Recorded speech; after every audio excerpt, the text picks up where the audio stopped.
बिस्मिल्लाहिर्रहमानिर्रहीम। अस्सलामु अलैकुम दोस्तों, मेरा नाम है नवाज़ मोहल और आप देख रहे हैं उर्दू गेटवे यूट्यूब चैनल। दोस्तों, इस वीडियो में हम उन ख़बरों और मुक़्तदर हलकों के बयानात का जायज़ा लेंगे कि जिनमें कौम को ये नवीद सुनाई जा रही है कि कराची के नज़दीक पाकिस्तान में तेल और गैस का एक बहुत बड़ा ज़ख़ीरा दरियाफ़्त होने वाला है या दरियाफ़्त हो गया है। इस ख़बर में किस हद तक सदाकत है, इस वीडियो में हम इसी हवाले से बात करेंगे। तफसील में जाने से पहले आपसे एक गुजारिश है कि अगर आपने हमारा ये चैनल अभी तक सब्सक्राइब नहीं किया तो जल्दी से इसे सब्सक्राइब कर लें ताकि आपको हालात हाज़रा और मालूमात से भरपूर वीडियोज़ देखने को मिलती रहें। दोस्तों, वज़ीर-ए-आज़म पाकिस्तान जनाब इमरान ख़ान ने गुज़श्ता एक हफ़्ते के दौरान दूसरी मरतबा कहा है कि कौम को बहुत जल्द एक बड़ी खुशखबरी मिलने वाली है और वो ये खुशखबरी ख़ुद सुनाएंगे। कहा जा रहा है कि कराची के नज़दीक समंदर के नीचे तेल और गैस का एक बहुत बड़ा ज़ख़ीरा दरियाफ़्त होने की उम्मीद है। उनके बकौल ये खुशखबरी आइंदा 2-3 हफ़्तों में सामने आ सकती है और अगर ऐसा हो गया तो पाकिस्तान के तमाम माशी मसाइल हल हो जाएंगे और मुल्क तरक्की की राह पर गामज़न हो जाएगा। इमरान ख़ान के इस बयान को सोशल मीडिया के अलावा भारत के अखबारात और MSN एक ऑनलाइन जॉइंट्स है, उसने भी बड़ी शह सुर्खियों के साथ उनके बयान को कवरेज दी है। दोस्तों, ममलिकत पाकिस्तान की बदकिस्मती ये रही है कि इसमें लफाजी और झूठ बहुत ज़्यादा है। सियासतदान तो झूठे वादे करके कौम को चकमा देने के माहिर समझे जाते हैं। सियासी नारेबाजी वैसे भी आसान है, मगर फ़नी बात, टेक्निकल बात, तहकीक, हक़ाइक़ और आदाद व शुमार की दुनिया एक दूसरी दुनिया है और इनके बग़ैर बात करना अपनी इज़्ज़त गंवाने के मुतरादिफ़ होता है। साबिक़ वज़ीर आला पंजाब मियाँ शहबाज शरीफ ने भी चिन्योट के इलाके में बड़ी मिक़दार में सोना दरियाफ़्त होने की ख़बर सुनाई थी। इसी तरह साबिक़ वज़ीर ख़ज़ाना ने स्विट्ज़रलैंड के बैंकों में पड़े पाकिस्तानियों के 200 अरब डॉलर वापस लाने का भी ऐलान किया था, जो उनके बकौल बदउनवानी से जमा की हुई दौलत थी। लेकिन क्या कोई दावा हकीकत में तब्दील हुआ? यकीनन नहीं।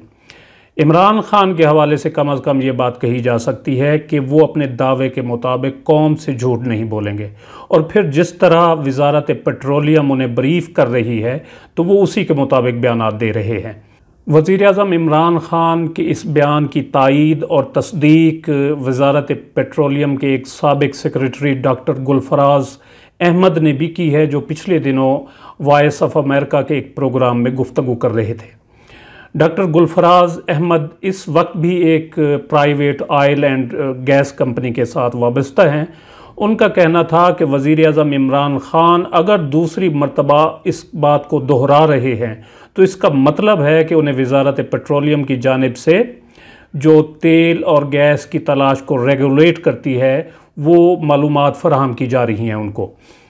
तो इसमें कोई शक नहीं कि इस वक्त कराची के नज़दीक समंदर केकड़ा 1 के नाम से मौसूम इलाके में 4 कंपनियां ड्रिलिंग यानी खुदाई के काम में मसरूफ़ हैं, जिनमें 2 कंपनियां पाकिस्तानी हैं और 2 गैर मुल्की। पाकिस्तानी कंपनियों में OGDCL और PPL शामिल हैं, जबकि गैर मुल्की कंपनियों में इटली की एक कंपनी ENI और अमेरिकन कंपनी एक्सॉन मोबिल शामिल हैं।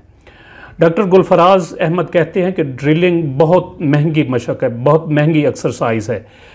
केकड़ा 1 में ड्रिलिंग की लागत तकरीबन $80 मिलियन के करीब है, जो गैस कंपनियां ख़ुद बर्दाश्त कर रही हैं और चारों कंपनियां इस प्रोजेक्ट में बराबर की सरमायाकारी जो है ना वो कर रही हैं। उनके बकौल गैस कंपनियां उस वक्त तक ड्रिलिंग शुरू नहीं करती जब तक कि उन्हें इब्तदाई साइंसी तज्ज़िये मस्बत इशारे न दे रहे हों। डॉक्टर गुलफराज अहमद की मालूमात के मुताबिक तलाश के दौरान प्रेशर किक्स भी मिली हैं और इस दौरान गैस के शोज़ भी आते रहे हैं। वो कहते हैं कि केकड़ा 1 के इलाके में सोर्स जो है ना वो एक बहुत बड़ी रॉक है जो बहुत गहरी है, जिससे गैस पैदा हो सकती है। ये बहुत बड़ा साइजेबल سٹرکچر ہے، اگر دریافت کامیاب رہی تو یہ بہت بڑی دریافت ہوگی ان کے بقول۔ تاہم وہ یہ کہتے ہیں کہ ذخیرہ کے جس قدر بھی قریب تک کھدائی کر لی جائے، حتمی کامیابی اسی وقت ہوتی ہے جب ذخیرے کے اندر ڈرلنگ ہو، اور اس کے پاس پہنچنا زیادہ معنی نہیں رکھتا۔ وہ یہ بھی کہتے ہیں کہ غالب امکان یہی ہے کہ یہ ذخیرہ محفوظ ہے، اگر اس میں لیکیج ہوئی ہوتی تو ابتدائی جائزوں میں اس کا پتہ چل جاتا اور کمپنیاں ڈرلنگ کے کام کو ہاتھ نہ لگاتی۔ لیکن بعض لوگ پاکستان کے وزیر اعظم کی جانب سے اس بیان کو غیر مناسب اور قبل از وقت بھی خیال کر رہے ہیں۔ ان کے نزدیک جس علاقے میں تیل اور گیس کے ذخیرے کے برآمد ہونے کی بات کی جا رہی ہے، وہاں کامیابی کے امکانات صرف 12% ہیں۔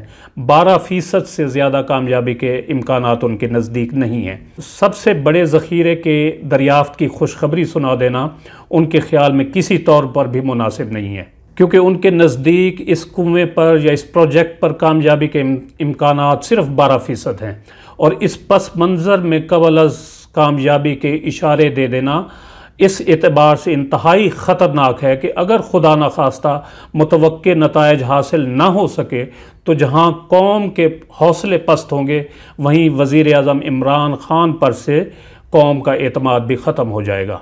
بہرحال اچھی امید رکھنی چاہیے، اور ہمیں اللہ پاک کے حضور دعا گو ہونا چاہیے کہ رب العالمین وطن عزیز پاکستان کی غیب سے مدد فرمائے، اور جس جگہ سے تیل اور گیس کا یہ ذخیرہ برآمد ہونے کی توقع ظاہر کی جا رہی ہے، اللہ کرے ایسا ہی ہو اور پاکستان کے مسائل جلد از جلد حل ہوں، اور وطن عزیز پاکستان ترقی اور خوشحالی کے سفر پر گامزن ہو۔ آمین ثم آمین۔ مجھے دیجیے اجازت، اپنا بہت سارا خیال رکھیے گا۔ تو ملتے ہیں کسی اگلی دلچسپ اور معلوماتی ویڈیو کے ساتھ، تب تک اللہ حافظ۔